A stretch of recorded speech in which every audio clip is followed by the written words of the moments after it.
प्यारे बच्चों, regional coaching centre के इस YouTube चैनल पर आप सभी का फिर से एक बार स्वागत है। आज हम लोग कक्षा 8 के गणित पढ़ने वाले हैं। इससे पहले हम लोगों ने चैप्टर 1 परिमेय संख्या का फुल स्टडी कर लिया है। तो आइए आज हम लोग चैप्टर 2 की ओर बढ़ रहे हैं। आइए देखते हैं इस चैप्टर में हम लोगों को किन किन बातों पर ध्यान रखनी है और कैसे इनकी पढ़ाई मुकम्मल करनी है। तो ये पार्ट 1 वीडियो लेक्चर है। तो हम लोग बखूबी जानते हैं कि NCERT और SCERT बेस्ड पढ़ाई हो रही है हम लोगों की। आप लोगों ने बुक भी देखा, जो हमारे सरकारी स्कूल में जो चलती है वही बुक का स्टडी हम भी करवाते हैं। तो दूसरे चैप्टर में एक चर वाले रैखिक समीकरण के बारे में पढ़ना है। क्या होता है एक चर वाले रैखिक समीकरण, या इसके संदर्भ में, इसके अंतर्गत हम लोगों को किन किन बातों का ख्याल रखना है, आइए देखते हैं। हम लोगों को जिन सब बातों पर ख्याल रखनी है तो उनमें से है एक चर राशि किसे कहते हैं, अचर और बीजीय व्यंजक, फिर समीकरण, एक चर वाले रैखिक समीकरण, उसके बाद जानेंगे समीकरण का हल क्या होता है। उसके बाद फिर हम लोग उदाहरण 1 से 3 तक करेंगे। जब आप यहाँ से लेकर के यहाँ तक पूरी फुल कॉन्सेप्ट आप अगर पढ़ लेते हैं तो आपको इस चैप्टर की पूरी जानकारी लगभग मिल जाएगी। तो चलिए स्टार्ट करते हैं। बीजीय व्यंजक किसे कहते हैं? आपको चर और अचर के बारे में इसी में पता चल जाएगा कि भाई बीजीय व्यंजक किसे कहते हैं। बीजीय व्यंजक जो होता है वो चर और अचर के कॉम्बिनेशन से बने हुए होते हैं, यानी चर और अचर के जो मेल से बने होते हैं उसे बीजीय व्यंजक कहते हैं। अब बात रही कि चर किसे कहते हैं और अचर किसे कहते हैं। तो जितने भी आप यहाँ पर लेटर देख रहे हैं, इस यहाँ से यहाँ तक आप जितने भी लेटर देख रहे हैं, यहाँ से यहाँ तक आपने जितने भी लेटर देख रहे हैं और यहाँ से यहाँ तक आप जितने भी लेटर देख रहे हैं, ये Y, T, Z, X, Y, Z, ये सारे क्या हैं? चर हैं। चर का मतलब क्या होता है जी? तो चर का मतलब होता है कि वो उसका मान हमेशा बदलता रहता है। किसी भी बीजीय व्यंजक में चर का मान हमेशा बदलता रहता है। और आप यहाँ पे देख पा रहे हैं कि इसमें संख्या भी है। तो जितनी भी संख्या है उसे अचर कहते हैं। संख्या को क्या कहते हैं? अचर कहते हैं। और जो लेटर है उसे क्या कहते हैं? चर कहते हैं। ठीक है, संख्या को अचर कहते हैं और जो लेटर है उसे हम चर कहते हैं। ठीक है, तो इसे हम बीजीय व्यंजक कहते हैं कि चर और अचर के जो कॉम्बिनेशन से बना होता है उसे हम बीजीय व्यंजक कहते हैं। इस प्रकार से इसका एग्जाम्पल हमने यहाँ पे लिखा है, और भी आप बहुत सारे लिख सकते हैं। ठीक है, तो आइए अब जानते हैं कि भाई समीकरण किसे कहते हैं। जैसे मैं यहाँ पे लिख रहा हूं 3x - 4 इज इक्वल टू, आप कुछ भी दे दीजिए, 5। तो आप यहाँ पे एक बीजीय व्यंजक लिए, उसका बराबर देख के कुछ एक अचर पद लिए, तो ये अब आपका समीकरण कहलाएगा। इसे आप क्या कहेंगे? समीकरण। तो समीकरण का मतलब ये होता है क्या? बीच में बराबर आ जाना, उसे हम समीकरण कहेंगे। अब ये बीजीय व्यंजक नहीं रहा, इसे आप क्या कहिएगा? समीकरण कहिएगा। ठीक है, तो कोई भी समीकरण में कुछ बातें होती है, जैसे कि बराबर के जो इधर है, ये जो देख रहे हैं आप, इसे हम इस साइड, यानी बराबर के जो इधर है, बाईं तरफ है, उसे हम RHS कहते हैं, सॉरी LHS, यानी लेफ्ट हैंड साइड। ठीक है, और जो बराबर के दाईं ओर होता है उसको हम लोग RHS कहते हैं।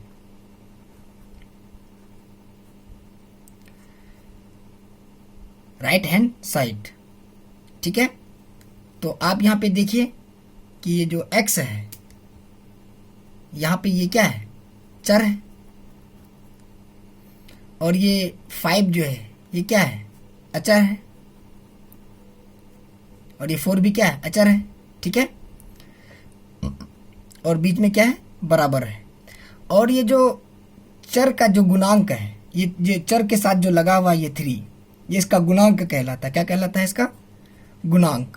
याद रखिएगा इस बात को। चर के साथ जो संख्या लगी होती है उसको क्या कहते हैं, उस चर का गुणांक कहते हैं। ठीक है, तो ये आपके ये जो बात रही समीकरण की बात रही, समीकरण किस टाइप का होता है।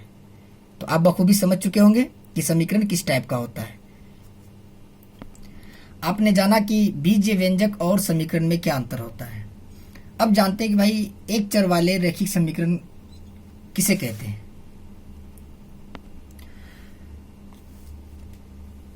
तो मैं यहां पर एग्जांपल लिखता हूं, जैसे 2y² + 3, 3x + 2y = 4, 3x - 4 = 0। यहां पे मैंने 3 एग्जांपल लिए हैं। तो सबसे पहले आपको जानना है क्या है, एक चर वाले समीकरण किसे कहते हैं। तो यहां पे आप देखिए, ये भी एक चर वाला समीकरण है। कहने का मतलब ये कि इसमें आप देख पा रहे हैं कि सिर्फ एक ही चर का इस्तेमाल हुआ है, y² है। क्या सिर्फ y है ना, बिल्कुल। अब यहाँ पे देखिए कि यहाँ पे 2 चर का इस्तेमाल हुआ है, एक x हुआ है और एक y हुआ है। ठीक है ना, एक x है और एक y है। तो आप इसे तो एक चर वाले समीकरण कह सकते हैं। और क्या ये एक चर वाला रैखिक समीकरण है? नहीं, ये एक चर वाला रैखिक समीकरण नहीं है, ये 2 चर वाले रैखिक समीकरण है। अब यहाँ पे देखिए कि ये कितने चरों में है। तो देख पा रहे हैं कि यहाँ सिर्फ x है और इसके साथ और कोई चर नहीं है। तो ये एक चर वाला समीकरण है। कितने चर वाला समीकरण है? एक चर वाला समीकरण है। तो एक चर का कहने का मतलब ये होता है कि उसमें, उस समीकरण में केवल एक ही चर हो। ठीक है, जैसे आप कोई और एग्जांपल लीजिए, 5x + 3/2 = 5। तो यहाँ पे भी देखिए क्या है, सिर्फ x आया है, यानी एक ही चर आया है। तो ये एक चर वाला समीकरण है। बात करते हैं अब आगे की, रैखिक समीकरण किसे कहते हैं। तो आप यहाँ पे देख पा रहे हैं रैखिक समीकरण ये है और इसे कहेंगे, आप इसे रैखिक समीकरण नहीं कहेंगे। क्यों नहीं कहेंगे इसे रैखिक समीकरण? क्योंकि रैखिक का मतलब यह होता है कि उसकी घात 1 हो। कितनी हो? उसकी घात 1 हो। वैसा एक चर वाला समीकरण जिसका घात 1 हो उसे हम रैखिक समीकरण कहते हैं। ठीक है, आप यहाँ पे देख पा रहे हैं क्या y पे जो घात है वो कितना 1 है? नहीं, यहाँ पे y का घात 2 है, इसलिए ये एक रैखिक समीकरण नहीं है। ये एक रैखिक समीकरण नहीं है, ये द्विघात समीकरण है। कौन समीकरण है? ये द्विघात समीकरण है। ठीक है, एक चर में तो है लेकिन इसकी घात कितनी है? 2 है, इसलिए ये एक चर वाले रैखिक समीकरण नहीं कहलाएगा। अगर एक चर वाले रैखिक समीकरण की बात करें तो आपको इधर है 3x - 4 = 0, 5x + 3/2 = 5। तो ये आपको चर है, यहाँ पर एक ही चर है और इसकी घात आपको देख पा रहे हैं कि केवल और केवल 1 है। तो इसे हम एक चर वाले रैखिक समीकरण कहेंगे। ठीक है, रैखिक का मतलब ये होता है क्या, चर का घात 1 हो। ठीक है, उसे हम रैखिक समीकरण कहेंगे। आइए मैं आपको कुछ और भी एग्जाम्पल से के माध्यम से पूरी तरीके से समझा दूं कि एक चर वाले रैखिक समीकरण किसे कहते हैं। तो आप यहाँ पर देख पा रहे हैं कि ये जो है केवल और केवल एक चर में है। ये जो यहाँ से यहाँ तक आप समीकरण देख रहे हैं तो ये केवल और केवल एक चर में है। 3z + 5/8 = 13। तो ये क्या है जी? एक चर में है। तो यहाँ पे देख पा रहे हैं सिर्फ z आया है, इसका मतलब ये एक चर वाला रैखिक समीकरण है। ठीक है, अब यहाँ पे देखिए 3y + 16 = 0, ये भी क्या है? एक चर वाला रैखिक समीकरण है। इसी तरह आप यहाँ पे देखिए 5x - 6 = 9, ये भी क्या है जी? एक चर वाला रैखिक समीकरण है। अब यहाँ पे देखिए 5x = 9, तो यहाँ पे भी देखिए तो कितने चरों में है ये रैखिक समीकरण? तो एक चर में है और इसकी घात आप देख पा रहे हैं सबकी घात केवल और केवल 1 है। सबकी घात केवल और केवल 1 है। तो ये एक चर वाला रैखिक समीकरण कहलाएगा। तो यहाँ से यहाँ तक आप जितने भी देखें यहाँ पे सारे क्या है? एक चर वाले रैखिक समीकरण है।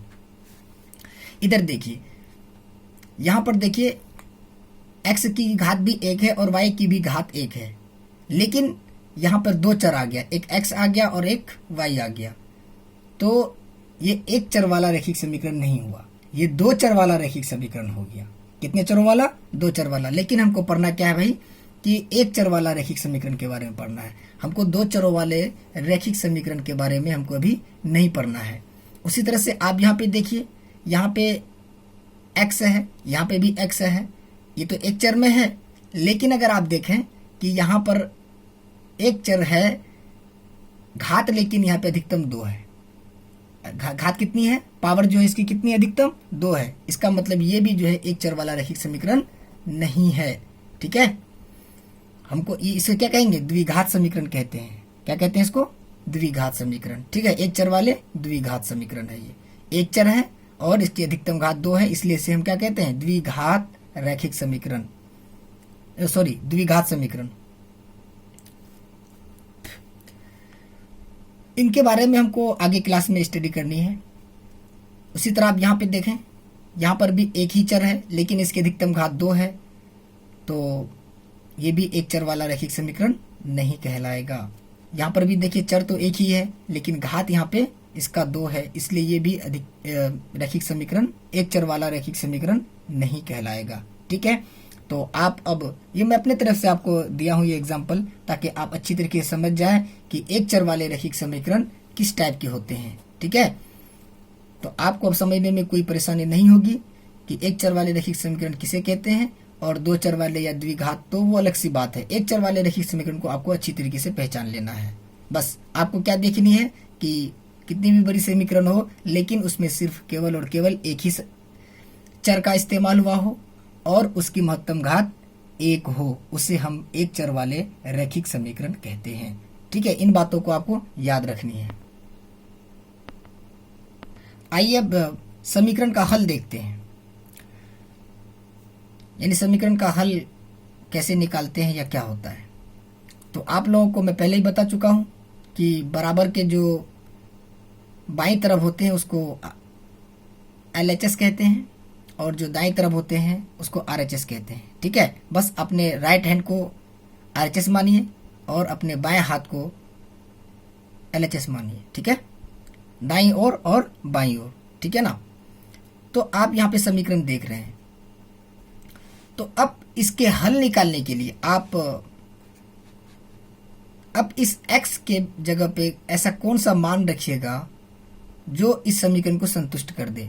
ये बराबर का मतलब ये होता है कि ये जो इधर है बराबर के जो बाईं ओर है वो दाईं ओर के बराबर होता है। बराबर कर देने का मतलब ही यही होता है, यानी आप एक तराजू लीजिए। ठीक है, इस पलड़े में जितनी सामान है उतनी ही सामान आपको दूसरे पलड़े में भी रखना होगा, तभी वो तराजू क्या होगा? बराबर होगा।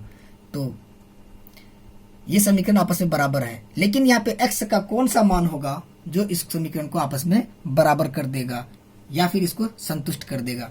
आप यहाँ पे 1 डालिए, तो आप अगर 3 की गुना 1 करते हैं फिर साथ में 3 घटाते हैं, फिर साथ में 3 घटाते हैं, तो आपको कितना आता है?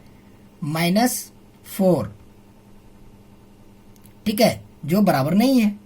फिर आप 2 रखिए, 3 दूना 6, साथ में 6 घटाइए तो कितना आइएगा? -1। ठीक है, अब यहाँ पे आप 3 रखिए, 3 तिया 9, फिर नहीं हटेगा, 9 में 7 जाएगा तो बचेगा 2। ठीक है, आप यहाँ पे 4 रखिए, 4 तिया 12, 4 तिया 12, 12 में 7 जाएगा 5, यानी आप यहाँ पे x का मान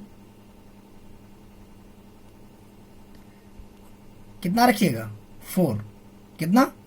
4 - 1 = 5। तब ये जो है कि आपको 12 - 7 = 5, 12 में 7 गया 5। अब ये दोनों और आपका क्या हो गया? बराबर हो गया। तो यहां पर x बराबर 5 रखने पर आपका ये समीकरण संतुष्ट हो जाता है। कहने का मतलब ये हुआ कि आपका ये समीकरण का हल निकल जाता है। लेकिन क्या आप इस तरह से कीजिएगा? पहले 1 रखिएगा, फिर -1 रखिएगा, फिर 2 रखिएगा, फिर -2 रखिएगा, फिर 3 रखिएगा, -3 रखिएगा। हो सकता है कि उस x का मान 100 हो, 50 को क्या इस तरह से रखिएगा, इस तरह से आपको बहुत ही कठिनाई होगी। तो आपको इसको सिंपल तरीके से कैसे हल करना है, आइए हम लोग उदाहरण नंबर 1 से शुरू करते हैं। आइए उदाहरण नंबर 1 देखते हैं।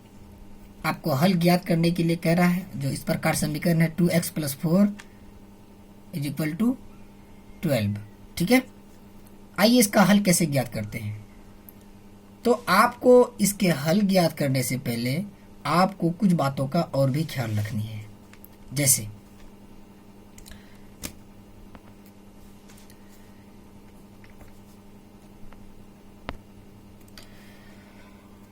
तो याद क्या रखनी है, देखिए कोई भी अगर प्लस वाला टर्म, क्योंकि इनको सॉल्व करने के लिए आपको सिर्फ चर वाले जो पद है, जो चर राशि है, उसको आपको सिर्फ एक तरफ रखनी है, बाकी जितने भी अचर पद है सबको एक तरफ कर देनी है। लेकिन कैसे करनी है, तो इन रूल से उसको आप दाएं से बाएं और बाएं से दाएं कर सकते हैं। जैसे अगर बराबर के इधर आपका कोई चीज प्लस में है बाईं तरफ, तो आप उसको अगर जब दाईं तरफ ले जाइएगा तो वो माइनस में हो जाएगा।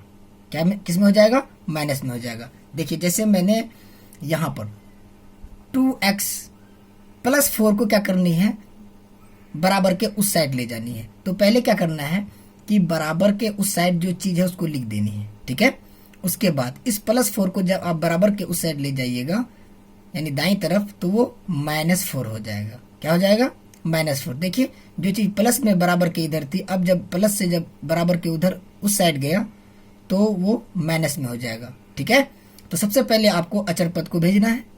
तो यहाँ पे अचर पद 4 है, हमने क्या किया, दूसरे अचर पद के पास इसको भेज दिया। ठीक है, तो दूसरी बात, अब क्या करना है, हमने बताया आपको कि सिर्फ चर को इधर छोड़ना, बाकी सबको उधर भेज देना है। अब आप यहाँ पे देखिए, ये जो 2 है इस x के साथ गुना में है।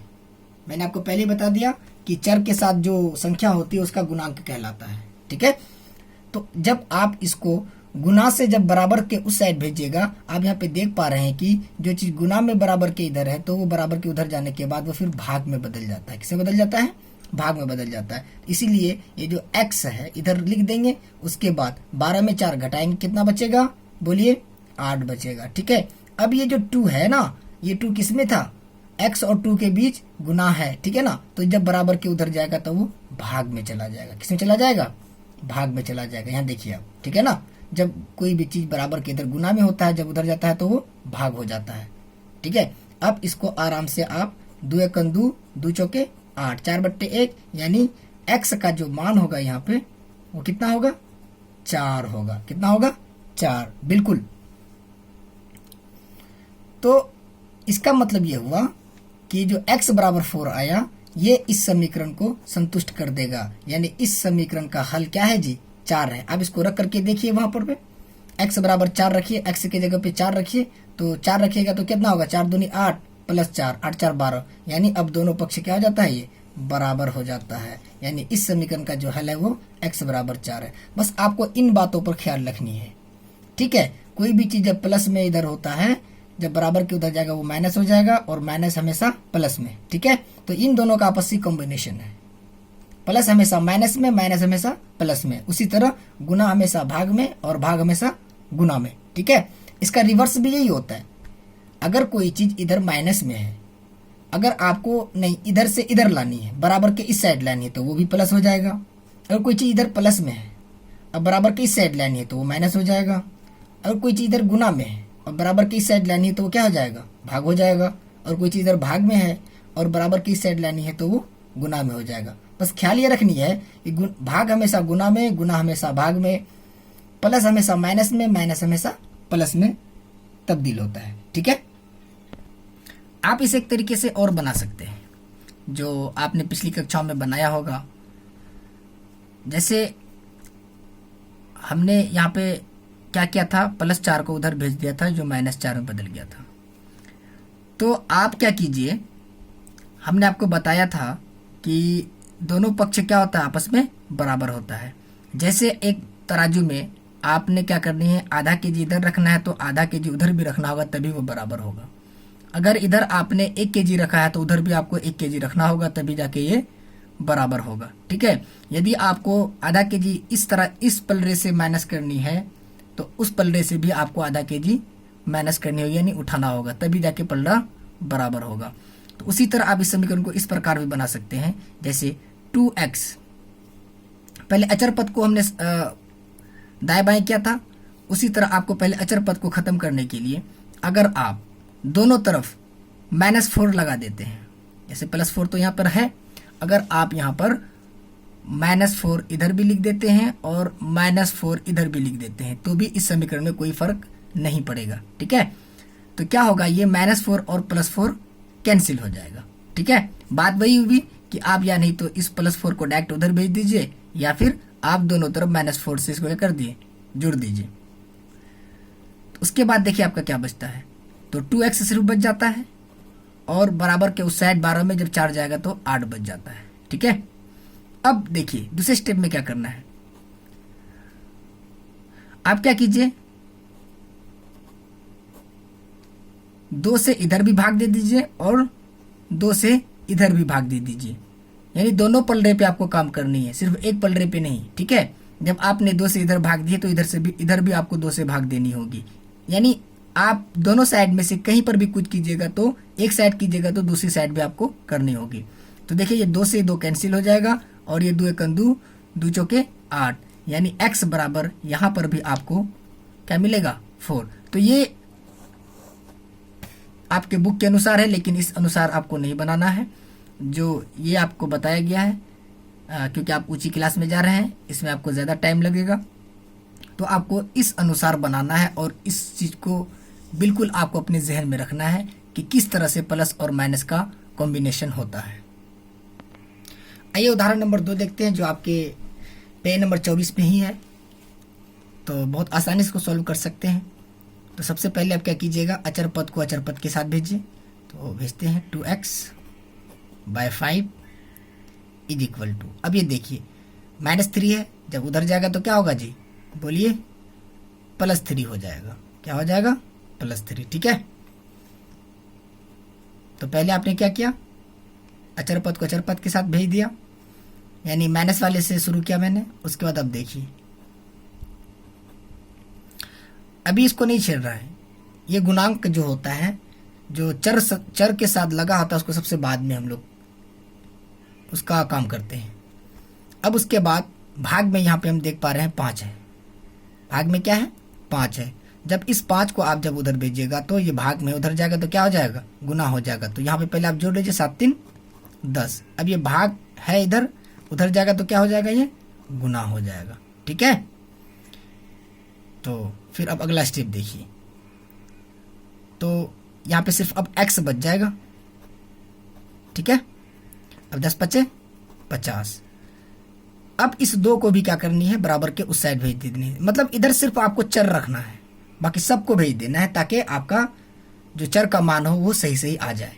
ठीक है, जब आप इसको 2 को उधर भेजिएगा तो कहाँ जाएगा, ये गुना में है तो उधर जाएगा तो भाग में चला जाएगा। अब देखिए 2 एकन 2, 25 दूना 50, यानी x का मान यहाँ पे कितना आएगा बच्चे, 25। ये इसका आंसर हो गया। ठीक है, आइए देखिए उदाहरण नंबर 3,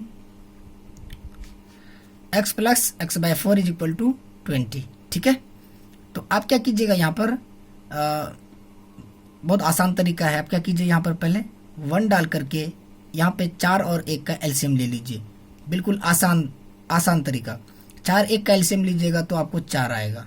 ठीक है, अब उसके बाद 1 से 4 को भाग दीजिए, 4 आएगा, 4 को x से गुना कीजिए, कितना आएगा, 4x आएगा। ठीक है, प्लस 4 को 4 से भाग दीजिएगा, 1 आएगा, 1 को x से गुना कीजिए तो 1x ही आएगा। ठीक है, बराबर इधर क्या है, 20। ठीक है ना, देखिए तो 4x + x is equal to, अब ये देखिए ये 4 जो है भाग में है, जब बराबर के उस साइड जाएगा तो क्या हो जाएगा, वो गुना हो जाएगा। ठीक है ना, बिल्कुल हो जाएगा। अब देखिए 4x + 1x कितना आएगा, 5x इज इक्वल टू 20 चौके 80। ठीक है, अब देखिए ये 5 किस में है जी, गुना में है, जब उधर जाएगा तो क्या हो जाएगा, भाग हो जाएगा। तो भेज देते हैं, क्योंकि हमको सिर्फ 4 इधर रखना है। तो 80 बट्टे क्या हो जाएगा, 5। ठीक है, तो 5 एकन 5 और 16 पंचे 80। ठीक है, तो डेट मीन्स ये जो x का मान आएगा वो कितने आएगा जी बच्चे, 16। ये इसका आंसर हो गया। तो ये 16 आप रख के यहाँ पे देखिए, तो आपको ये दोनों समीकरण सॉरी यहाँ पे ये x बराबर 16 आप यहाँ पे रखिएगा, तो आपको ये समीकरण संतुलित मिलेगा।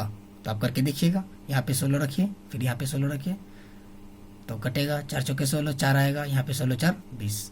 खलास करके दिखा दूँ क्या, देखिए क्या ये संतुष्ट करता है, आइए करके देखते हैं। चलिए भी कर लेते हैं ताकि आपको भी संतुष्टि मिल जाए। क्या था, x plus x by 4 is equal to 20 था। x का मान कितना है, 16।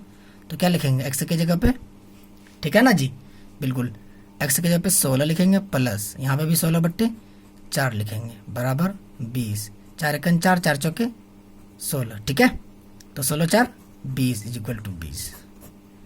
ठीक है ना, तो इस तरह से आप चेक कर सकते हैं अपने समीकरण को कि क्या मेरा समीकरण सही है या फिर गलत है।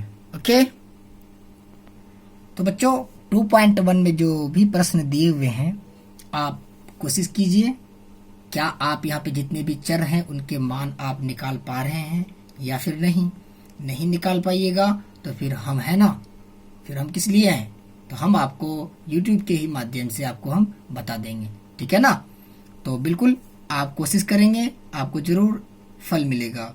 आज के लिए इतना ही, अल्लाह हाफिज। आप लोग मेहनत से पढ़ें बस।